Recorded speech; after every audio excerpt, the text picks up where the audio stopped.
That night was something I'll never forget. I felt like I was gonna die. Go to the ground, lay with your hands out.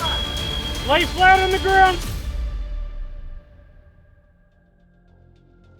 In April 2024, an innocent family had their home raided by a SWAT team, causing extensive damage to the house and leaving the family with lasting psychological scars. You can drop a penny and I'm waking up. I'm hearing every little thing. I can't sleep. I'm seeing a therapist. Just after midnight, Avery Marshall and his fiancée Alisa Carr, their 9-year-old son Chiron, and their 16-year-old daughter Jasani were asleep in their home in Pender County, North Carolina. Suddenly, Avery heard a commotion at the front door.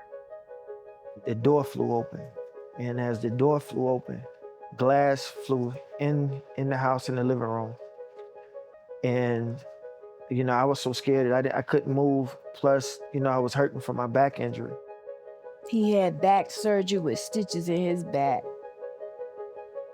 And they made him crawl in the glass, lay in the glass on the floor. And then one of the police officers put their foot on his back. SWAT teams from Lee and Pender counties were looking for a suspect accused of breaking into several cars in the area. They believe the suspect's phone or an Apple Watch he stole pinged within 52 meters of Alisa and Avery's home. But at least 5 different homes fall within that range. Police chose to raid Avery and Alisa's home because they saw Alisa's Nissan sedan parked out front, which is the same kind of car they believe the suspect was driving. But Alisa's car had a different license plate and VIN number from the one they were looking for. Yet police still raided the home without bothering to check the car's information.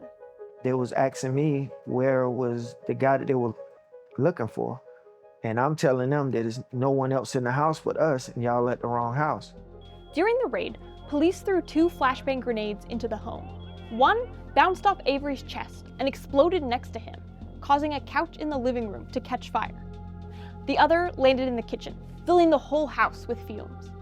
Police also ordered Alisa and the kids out of their rooms at gunpoint. He had a AR rifle pointed with a light on it, pointed in his face. And I'm yelling at him, telling him, look, he's 9 years old. And I felt like, I felt like I was gonna die.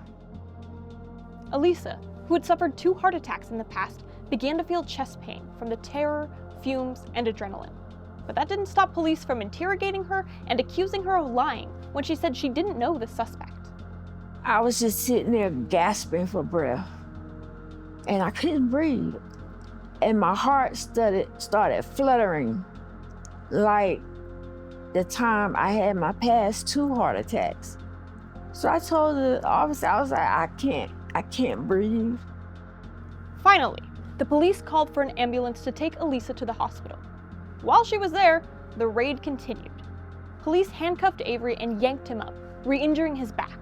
They then searched every nook and cranny in the home, damaged the walls and floors, and took sledgehammers to the outside of the house.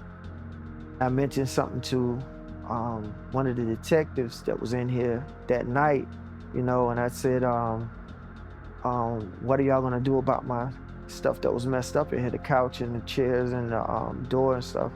He looked at me and told me, he said, you better be glad that they didn't take the couch and throw it into the big screen TV that you got on the wall.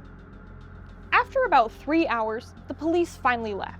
Naturally, the suspect who was never there was not found.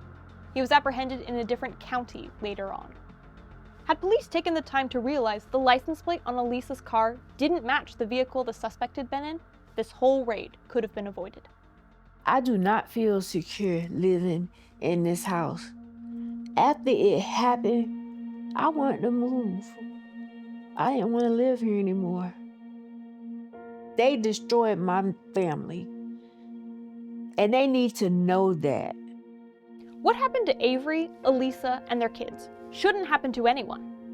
When the police disregard facts and raid the wrong home, they should be held accountable.